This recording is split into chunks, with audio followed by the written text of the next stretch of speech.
Hi guys, आप सबका हमारे यूट्यूब चैनल तस्मीर कैरियर एकेडमी पे स्वागत है। गाइज, आज जो हम आपको डिटेल देने जा रहे हैं वो देने जा रहे हैं सीपीसीबी रिक्रूटमेंट 2025 के नोटिफिकेशन के बारे में। सीपीसीबी मतलब सेंट्रल पॉल्यूशन कंट्रोल बोर्ड ने ग्रुप ए, ग्रुप बी और ग्रुप सी की 69 वैकेंसीज के लिए अपना नोटिफिकेशन जारी किया है। अगर आप भी इन वैकेंसीज के लिए अप्लाई करना चाहते हैं तो गाइज ये वीडियो आपके लिए बहुत ज्यादा इंपॉर्टेंट है, क्योंकि इस वीडियो में हमने पूरा डिटेल में बताया कि क्या मिनिमम क्वालिफिकेशन मांगी गई है, क्या आपका सिलेक्शन प्रोसेस रहेगा, लास्ट डेट अप्लाई करने की कब है और ऑनलाइन जाकर के कैसे आपको रजिस्ट्रेशन और फॉर्मेलिटीज पूरी करनी होगी। तो गाइज पूरा वीडियो देखिएगा और साथ ही साथ में हमारे इस यूट्यूब चैनल को सब्सक्राइब कर लें, लाइक करें और ज्यादा से ज्यादा शेयर करें। तो गाइज सबसे पहले बात करते हैं इनकी ऑफिशियल वेबसाइट की। इनकी जो ऑफिशियल वेबसाइट है वो है www.cpcb.nic.in, जहां पर जाकर के आपको रजिस्ट्रेशन और फॉर्मेलिटीज पूरी करनी होगी। रिक्रूटमेंट अथॉरिटी जो रहेगी आपकी सीपीसीबी रहेगी, यानी कि सेंट्रल पॉल्यूशन कंट्रोल बोर्ड रहेगी, जो कि अंडर में आती है आपकी ministry of environment, forest and climate change, government of India के अंडर में ये काम करती है। पोस्ट नेम की अगर बात करें तो उसमें ग्रुप ए, ग्रुप बी और ग्रुप सी की आपकी वैकेंसीज रहेंगी, जिसमें आपका असिस्टेंट की वैकेंसी पोस्ट रहेगी, सुपरवाइजर्स की रहेगी, क्लर्क्स की रहेगी, स्टेनोग्राफर्स की रहेगी, टेक्नीशियंस की रहेगी, लॉ ऑफिसर्स की रहेगी। इसके अलावा जो अदर्स कई सारी पोस्ट के लिए जो इन्होंने अपना नोटिफिकेशन जारी किया है, जो कि आपकी परमानेंट यानी कि रेगुलर बेसिस आपकी जॉब रहेंगी। जेंडर की अगर बात करें तो मेल एंड फीमेल यानी कि man and women both can apply for these vacancies. Job location की अगर बात करें तो आपका सिलेक्शन होने के बाद जहां जहां आपके सीपीसीबी यानी कि सेंट्रल पॉल्यूशन कंट्रोल बोर्ड के यूनिट है या ऑफिसेज या ब्रांचेस है, कहीं भी आपकी जो है पोस्टिंग दी जा सकती है। अब बात करते हैं अप्लाई मोड की। तो अप्लाई मोड आपका पूरा प्रोसेस जो रहेगा ऑनलाइन रहेगा, ऑफलाइन किसी तरह का कोई कम्युनिकेशन या कॉरेस्पॉन्डेंस नहीं किया जाएगा। लास्ट डेट जो है अप्लाई करने की वो रहेगी आपकी 28 अप्रैल 2025, यानी कि 28 अप्रैल 2025 से पहले पहले आप उनकी ऑफिशियल वेबसाइट पर जाकर के अपना रजिस्ट्रेशन और फॉर्मेलिटीज पूरी कर लेनी है। एग्जाम डेट की बात करें तो एग्जाम डेट अभी कोई अनाउंस नहीं की गई है, जल्द ही इनकी ऑफिशियल वेबसाइट पे एग्जाम डेट भी अनाउंस कर दी जाएगी।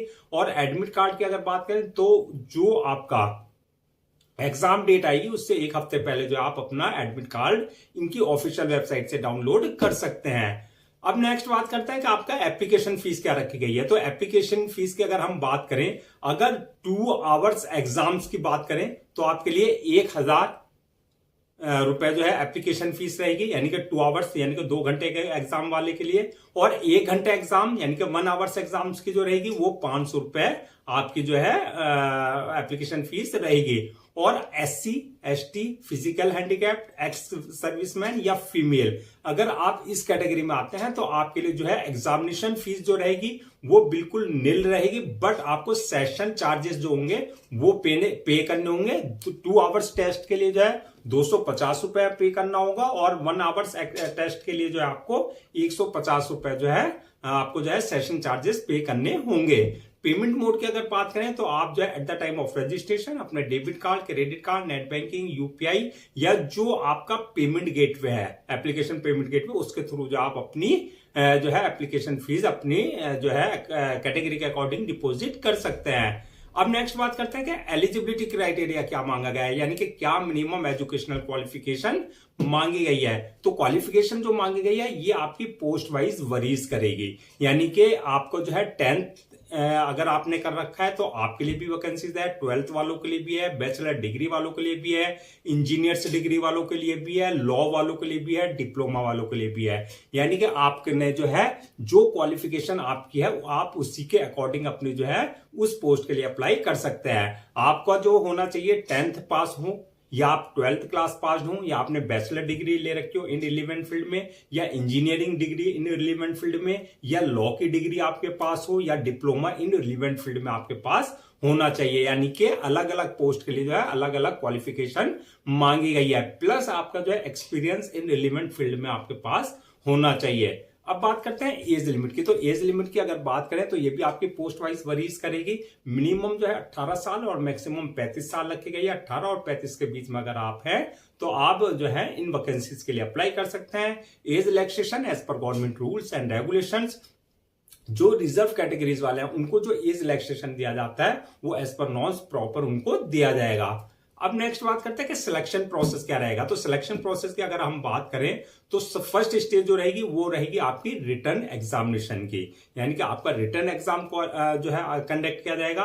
जो रिटन क्वालिफाई कर लेंगे, दूसरी स्टेज जो रहेगी वो रहेगी आपकी स्किल टेस्ट की। स्किल टेस्ट किन के लिए रहेगा? अगर आपने उस पोस्ट के लिए अगर आप अप्लाई किया है, अगर आप पर एप्लीकेबल है, तो आपका जो है स्किल टेस्ट भी आपको देना होगा, जैसे टाइपिंग का टेस्ट, स्टेनोग्राफी का टेस्ट, या आपका डाटा एंट्री की जो है पोस्ट के लिए अगर आपने अप्लाई किया तो डाटा एंट्री का आपका टेस्ट होगा। तो स्किल टेस्ट रहेगा जो रिटन क्वालिफाई कर लेंगे। थर्ड स्टेज जो रहेगी आपकी इंटरव्यू की रहेगी, यानी कि अगर आपका जो है ऊपर अगर ये एप्लीकेबल होता है, तो जैसे इसमें साइंटिस्ट बी की जो पोस्ट है उसमें जो है इंटरव्यू भी कंडक्ट किया जाएगा। आपका रिटन क्वालिफाई करने के बाद जो है उनको इंटरव्यू के लिए कॉल किया जाएगा। और उसके बाद जो है जो इंटरव्यू क्वालिफाई कर लेंगे उसके बाद जो है नेक्स्ट स्टेज होगी डॉक्यूमेंट्स वेरिफिकेशन की होगी, यानी कि eight the time of registration जो आपने अपने डॉक्यूमेंट सारे अपलोड किए हैं वो सारे डॉक्यूमेंट जो आपके ओरिजिनल चेक किए जाएंगे, यानी कि वेरीफाई किए जाएंगे। और लास्ट स्टेज होगी मेडिकल एग्जामिनेशन की होगी, यानी कि जिस पोस्ट के लिए आपने अप्लाई किया उसके लिए देखा जाएगा कि आप उस पोस्ट के लिए पूरी तरीके से फिजिकली और मेंटली पूरी तरीके से फिट है या नहीं है। तो ये आपकी जो है पोस्ट वाइज जो है आपका जो है स्टेजेस रहेंगे। तो आप देख लें इसमें कि जिस पोस्ट के लिए आप अप्लाई कर रहे हैं उसमें क्या एलिजिबिलिटी क्राइटेरिया मांगा गया है, यानी कि क्या एजुकेशनल क्वालिफिकेशन मांगी गई है, तो उसी क्वालिफिकेशन जो आपके पास डिग्री है या जो आपके पास जो है सर्टिफिकेट है या डिप्लोमा है उसी की अकॉर्डिंग आप जो है उसी पोस्ट के लिए अप्लाई कर सकते हैं। दूसरा, एज में भी आपका पोस्ट वाइज वरीज करेगा, तो आप पोस्ट भी देख ले जिस पोस्ट के लिए अप्लाई कर रहे हैं तो आपके लिए क्या एज रखी गई है। और थर्ड जो है आपकी जो सिलेक्शन प्रोसेस है तो उसमें वो देख लें कि आपका जो है सिलेक्शन में कौन कौन सी स्टेजेस आपके लिए रखी गई हैं। अब नेक्स्ट बात करते हैं कि जो आपका रिटर्न एग्जाम होगा तो उसके लिए क्या आपका जो है एग्जाम पैटर्न होगा, क्या उसका सिलेबस रहेगा। तो सबसे पहले एग्जाम पैटर्न की अगर बात करें तो एग्जाम पैटर्न जो होगा आपका ऑब्जेक्टिव टाइप होगा, यानी कि MCQ type, multiple choice questions होंगे। दूसरा, अगर हम बात करें अब सिलेबस की कि सिलेबस क्या पूछा जाएगा, कहां से क्वेश्चंस पूछे जाएंगे ऑब्जेक्टिव टाइप, तो ये आपका जो क्वेश्चंस पूछे जाएंगे जनरल एप्टीट्यूड से रिलेटेड क्वेश्चंस होंगे, प्लस जो आपकी सब्जेक्ट नॉलेज है। सब्जेक्ट नॉलेज यानी कि जो आपका जिस पोस्ट के लिए आपने अप्लाई किया उससे रिलेटेड जो आपका क्वालिफिकेशन है, क्राइटेरिया है, एलिजिबिलिटी क्राइटेरिया जो है उससे रिलेटेड ही आपके क्वेश्चंस आपसे पूछे जाएंगे।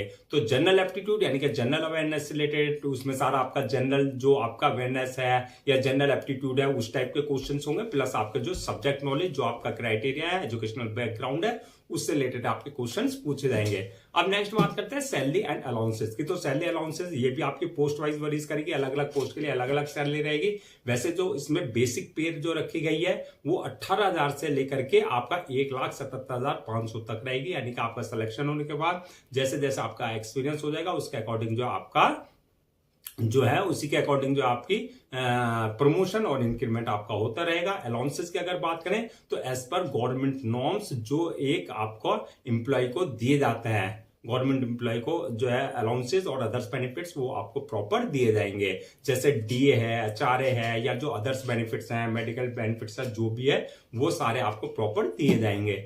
अब नेक्स्ट बात करते हैं जो आपकी 69 वैकेंसीज है, अगर हम इसको कैटेगरीज वाइज अगर ब्रेक डाउन करें, यानी कि कास्ट वाइज के किस कास्ट के लिए कितनी वैकेंसीज रिजर्व रखी गई हैं, तो जनरल वालों के लिए 36 वैकेंसीज हैं, ओबीसी वालों के लिए 16 है, एससी वालों के लिए 9 है, एसटी वालों के लिए 2 है, और ईडब्ल्यूएस वालों के लिए 6 वैकेंसीज रखी गई हैं। इस तरीके से आपकी 69 वैकेंसीज जो है फिल की जाएंगी।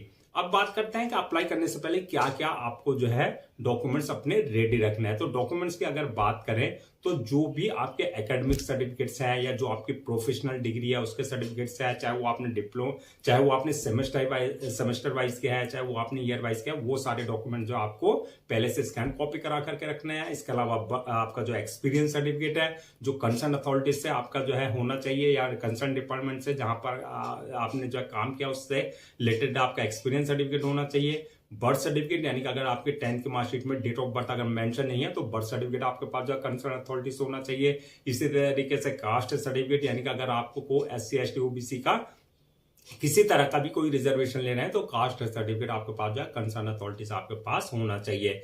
डिसेबिलिटी सर्टिफिकेट, यानी कि अगर आप फिजिकल हैंडीकैप का कोई किसी तरह का रिजर्वेशन ले रहे हैं तो डिसेबिलिटी सर्टिफिकेट आपके पास कंसर्न अथॉरिटी से होना चाहिए। इनकम सर्टिफिकेट यानी कि ईडब्ल्यूएस का, यानी कि इकोनॉमिकली वीकर सेक्शन का अगर आप किसी तरह का कोई रिजर्वेशन ले रहे हैं तो इनकम सर्टिफिकेट आपके पास जो है कंसर्न अथॉरिटी से आपके पास होना चाहिए। इसी के साथ साथ जो आपका ID proof, address proof, passport size photo, signature वगैरह, ये सारे डॉक्यूमेंट जो आपको पहले से जो है स्कैन कॉपी करा करके रेडी रखने हैं। अब बात करते हैं अप्लाई करने का क्या प्रोसीजर रहेगा। तो जैसे कि हमने स्टार्टिंग में बताया था, पूरा प्रोसेस आपका ऑनलाइन रहेगा। ऑफलाइन किसी तरह का कोई कम्युनिकेशन या कॉरेस्पॉन्डेंस आपसे नहीं किया जाएगा। ऑनलाइन अप्लाई करने के लिए सबसे पहले आपको इनकी ऑफिशियल वेबसाइट www.cpcb.nic.in पर विजिट करना है। जब आप वहां विजिट करेंगे, होम पेज पर जाएंगे, वहां पर आपको जो है जॉब्स वाला यानी कि जो रिक्रूटमेंट वाला ऑप्शन होगा वहां पर क्लिक करना है। उसके बाद जो आपको लिंक मिलेगा सीपीसीबी रिक्रूटमेंट 2025 का नोटिफिकेशन का, वहां आपको जो है क्लिक करना है। यहाँ पर इस बात का ध्यान रखना, अगर आपने इनके पोर्टल पर अपने आपको पहले से रजिस्टर्ड नहीं करा रखा है तो आपको जो है अपनी personal details plus valid email ID और मोबाइल नंबर से अपने आपको रजिस्टर्ड करा लेना है, जहां से आपका जो है यूजर नेम पासवर्ड जनरेट हो जाएंगे जो कि आपके क्रेडेंशियल होंगे। और अगर आपने ऑलरेडी रजिस्टर्ड करा रखा है तो आपका जो है यूजर नेम पासवर्ड जो है आपका जो क्रेडेंशियल है उससे आपको लॉगिन करना है। लॉगिन करने के बाद जो आपका जो वहां पर पर्सनल डिटेल्स मांगी जाएगी, जैसे आपका नाम, father name, mother name, date of birth, आपकी एकेडमिक क्वालिफिकेशन, आपकी प्रोफेशनल क्वालिफिकेशन, आपका एक्सपीरियंस, वो जो भी डिटेल्स रिक्वायर्ड है वहां पर आपको बिल्कुल एक्यूरेट फिल करनी होगी। डिटेल्स फिल करने के बाद जो उसके बाद जो है नेक्स्ट ऑप्शन आएगा आपके पास जो अपलोड योर डॉक्यूमेंट्स का, जो आपके सारे डॉक्यूमेंट्स हैं, स्कैन कॉपी, जो एकेडमिक सर्टिफिकेट्स या जो प्रोफेशनल सर्टिफिकेट्स या जो भी एक्सपीरियंस सर्टिफिकेट, वो सारे आपको डॉक्यूमेंट्स अपलोड करने हैं। उसके साथ साथ जो है पासपोर्ट साइज फोटो, सिग्नेचर वगैरह, ये आपको उनकी प्रेस्क्राइब्ड फॉर्मेट या जो डायमेंशन है, साइज है, उसके ही अकॉर्डिंग आपको सारे डॉक्यूमेंट्स अपलोड करने होंगे। डॉक्यूमेंट्स अपलोड करने के बाद नेक्स्ट ऑप्शन आएगा आपका एप्लीकेशन फीस का। आपको अपनी एप्लीकेशन फीस जो है अपनी कैटेगरी के अकॉर्डिंग जो है डिपोजिट करना है। और एप्लीकेशन फीस डिपोजिट करने के बाद जो है नेक्स्ट ऑप्शन आएगा आपके पास जो फॉर्म को सबमिशन का, यानी कि अपलोड करने का। फॉर्म को अपलोड करने से पहले जो है एक बार रिव्यू वाले ऑप्शन में जाकर के जो आपने जो डिटेल्स फिल किया उसका पूरा जो है फॉर्म का रिव्यू कर लें, यानी कि चेक कर लें किसी तरह की कोई मिस्टेक तो नहीं की है।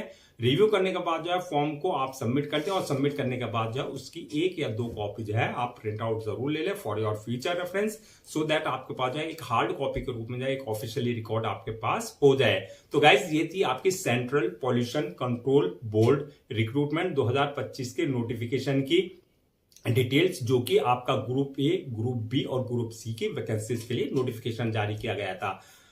मैं आई होप आपके सारे डाउट्स क्लियर हो गए होंगे। अगर अब भी आपको किसी तरह का कोई डाउट है या क्वेरी है, कंफ्यूजन है, तो आप हमसे कमेंट सेक्शन में पूछ सकते हैं, हम उसका रिप्लाई जरूर देंगे। मैं एक बार फिर से आपको लास्ट डेट रिमाइंड करा देता हूं सो दैट आप उसे नोट डाउन कर ले। लास्ट डेट जो है अप्लाई करने की वो है 28 अप्रैल 2025। तो 28 अप्रैल 2025 से पहले पहले आप उनकी ऑफिशियल वेबसाइट पर जाकर के अपना रजिस्ट्रेशन और फॉर्मेलिटीज पूरी कर लेनी है।